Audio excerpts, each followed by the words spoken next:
So let's talk about mid-sized cities. And I am going to throw Chicago in with this one, although I would say that's one of the large cities of the country, but it feels mid-sized. San Francisco also, and I'm basing this more on what's going on in terms of entertainment industry, production, acting, all that stuff. So mid-sized cities are, I think, ideal. And the reason why, so we're talking Austin, and especially Austin has a lot of stuff going on too. So Austin, Philly, Louisiana, anywhere like New Orleans, and like San Francisco, those kind of cities. There's stuff going, Boston, there's stuff going on, and the competition is lower, and if you're good, the competition's even lower. So if you're a New York actor going to Philly, you can probably do really well there when they have stuff. So go look for your agent over there or do production down there, and they'll,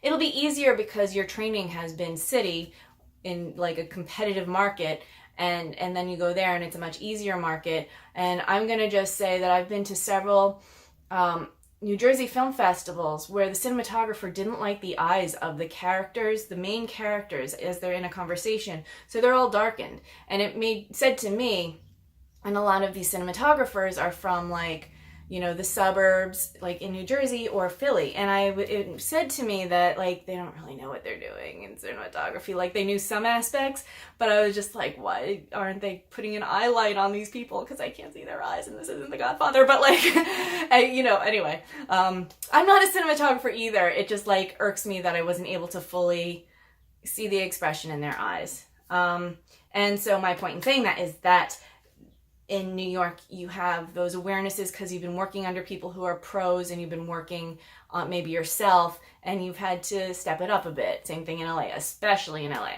So going back to mid-sized cities though, they still have productions there. It's not as competitive.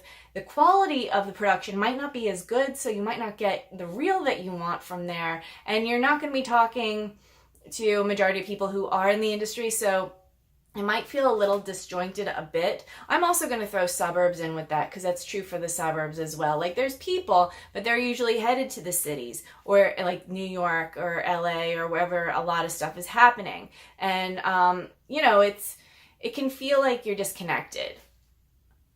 But you still have, especially in these medium-sized cities, you have more connection, you have more theater, you have more community art. Las Vegas has a First Friday, Flagstaff has a First Friday, and within those First Fridays, you can go out and see in improv and sketch comedy and like dancing in the street, like dance groups and all this great stuff, and then like galleries and things like that. So I just wanted to clarify that it's a distinctive thing between the two large cities I already highlighted with New York and Los Angeles, but there's still a lot going on, and especially in cities that revel in theater like Chicago, like a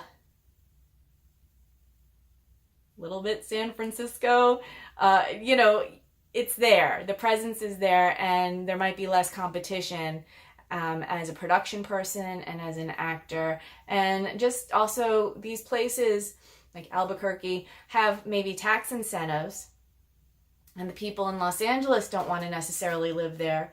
And the producers in these like states that have tax incentives like Louisiana might be more open to someone that they wouldn't be open to if they were shooting in Los Angeles or New York or Toronto or something like that. So anyway, I wanted to give you a feel of that, and it's different depending on the size of the city and which city it is.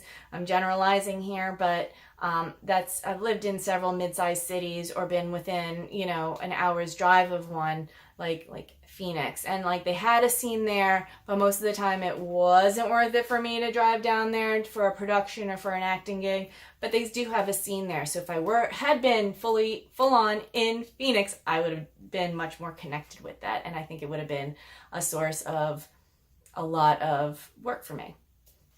But you have to make that choice yourself. Anyway, that's it for mid-sized cities and for the suburbs of those mid-sized cities and large cities. But suburbs and cities, middies. Anyway, if you like this video, please push the like button and also subscribe.